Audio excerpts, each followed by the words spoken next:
নতুন ভিডিওতে প্রত্যেককেই স্বাগত জানাই বন্ধুরা। আজকে থাকছে জবা গাছের মূল মন্ত্র। হ্যাঁ, দেখতেই পাচ্ছেন এই জিনিসটি জবা গাছে দিয়ে কীরকম ফুল ফুটতেছে এই গাছগুলোতে। এখন অনেকেরই সমস্যা আছে, কুড়ি আসে না, আর জবা গাছ ভালো পরিমাণে গ্রোথ নিয়ে বেড়ে ওঠে না। এই দুটো সমস্যার সমাধান থাকছে আজকের এই ভিডিওতে।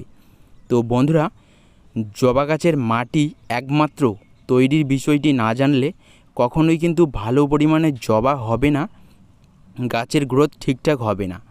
তো এর জন্য জেনে নিন এর প্রধান সমাধান। সাধারণত আমার এই গাছগুলো একদম অর্গানিকভাবেই করা হচ্ছে। এখানে কোনো মাটি দিয়ে চারাগুলো বসা হয়নি।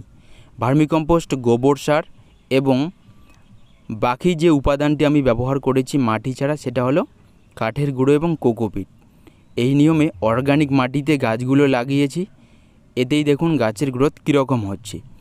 তো আমরা সাধারণত মাটিতে রোপণ করে থাকি। মাটিতে লাগালে কোন মাটিতে জবা ভালো হয় জানেন? এই ফুলগুলো সাধারণত অ্যাসিডিক মাটিতে হয়ে থাকে। তো মাটিকে অ্যাসিডিক করার জন্য এই জিনিসটি দিতে হবে 1 থেকে 1.5 মাস পর পর, তাহলে কোনো আর সমস্যা থাকবে না। এটা একটি অর্গানিক জিনিস, আমরা প্রত্যেকেই আমাদের বাড়িতে খাবার কাজে ব্যবহার করে থাকি। তো এই জন্য এটাকেই ব্যবহার করে আমি এখন ভালো রেজাল্ট পাচ্ছি। আপনারা প্রয়োগ করুন, দেখবেন মাটি কম সময়ে অ্যাসিডিক হবে। বাগানের গাছ ভালো করতে হলে আমাদেরকে পিএইচ লেভেল জানা দরকার। তো বন্ধুরা, আমি যেই ক্ষারীয়, অ্যালকালাইন এগুলো বলছি, এগুলো হলো পিএইচ লেভেল। 3টি লেভেল থাকে। প্রথমটি হলো ক্ষারীয় অর্থাৎ ক্ষারযুক্ত মাটি, দ্বিতীয়টি হলো অ্যালকালাইন এবং তৃতীয়টি হচ্ছে নিউট্রাল। তো সাধারণত এই জবা গাছগুলো অ্যালকালাইন মাটিতেই ভালো হয়, ক্ষারযুক্ত মাটিতে ভালো হয় না। তো ক্ষারযুক্ত মাটি কখন তৈরি হবে জানেন? যখন অতিরিক্ত খাবার, রাসায়নিক সার প্রয়োগ করবেন তখন। তো আমরা সাধারণত গাছের পিএইচ লেভেল মাপি না। তো এর জন্য আন্দাজ মতো মাঝের মধ্যেই এই জিনিসটি প্রয়োগ করুন, মাটি এমনিতেই অ্যালকালাইন হয়ে যাবে। ক্ষারীয় মাটিতে এই জিনিসটি প্রয়োগ করার ফলে অ্যালকালাইন হয়, আর এই মাটিতে জবা ভালো হয়, এর জন্য প্রয়োগ করুন। তো এটা হলো সেই জিনিস, এটা হলো কফি পাউডার। অনেকেরই বাড়িতে থাকে। জলে গুলে প্রয়োগ করুন এই নিয়মে। 1 লিটার জলে 1 চা চামচ পরিমাণে এই কফি পাউডার এরকম ভালো করে গুলে নিয়ে আপনারা এই তরল খাবারটিকে একটি বড় গাছে পুরোটাই দিতে পারেন, ছোট গাছে কম করে দিন। তো এই নিয়মে প্রয়োগ করুন। মাসে একবার করে সামান্য পরিমাণে দিলেই ভালো থাকবে গাছের গোড়ার মাটি। এতে প্রচুর পরিমাণে জবা হবে, গাছের গ্রোথ বাড়বে, কোনো প্রকার সমস্যা থাকবে না মাটির। তো দেখুন এই নিয়মে প্রয়োগ করতে পারেন। গরমের সিজনে জবা ফোটে, এখন থেকেই দেওয়া শুরু করুন বর্ষা অবধি। ভালো জবা গাছ করতে হলে শুধু খাবারের বিষয়ে পড়ে থাকলে হবে না, অতিরিক্ত খাবারেও জানেন অনেক সময় গাছ নষ্ট হয়ে যায়, গাছের গ্রোথ কমে যায়, খাবার সঠিক গ্রহণ করতে পারে না, নানান কারণ থাকে। তো এর জন্য মাটির পিএইচ লেভেল আমাদেরকে সঠিক রাখতে হবে।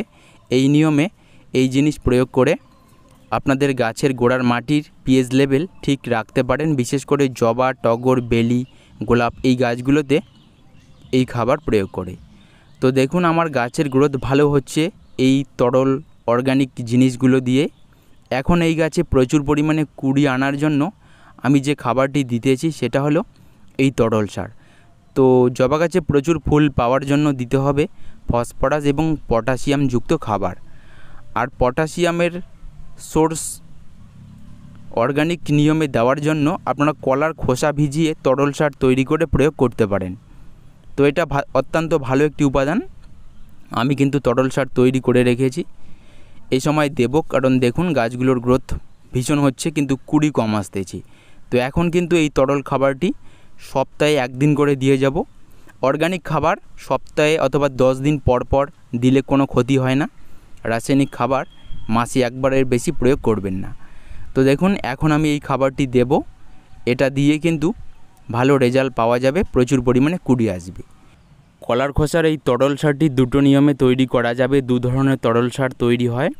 যেমন এই শুকনো কলার খোসাগুলোকে ভিজিয়ে রাখলে তরল সার তৈরি হবে। পাকা কলার খোসা সরাসরিও আপনারা ভিজিয়ে রেখে তরল সার তৈরি করতে পারেন।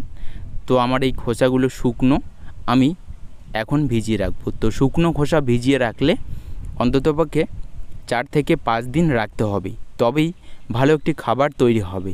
আর পাকা কলার খোসা সরাসরি ভিজিয়ে রাখলে 3 দিনের মধ্যে হয়ে যাবে। তো দেখুন এই নিয়মেই তৈরি করুন, খুব সাধারণ বিষয়।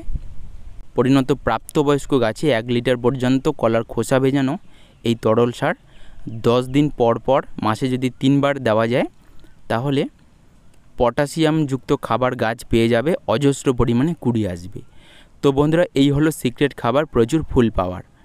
গরমে অতিরিক্ত রাসায়নিক সার দেবেন না, তরল সার যদি দিতে হয় এ বিষয়ে একটি স্পেশাল ভিডিও দেওয়া আছে, দেখে নিতে পারেন কোন কোন তরল সার দিলে জবা গাছের গ্রোথ ভালো হয়, এরকম প্রচুর পরিমাণে কুড়ি আসে, এই বিষয়ে জানতে পারবেন।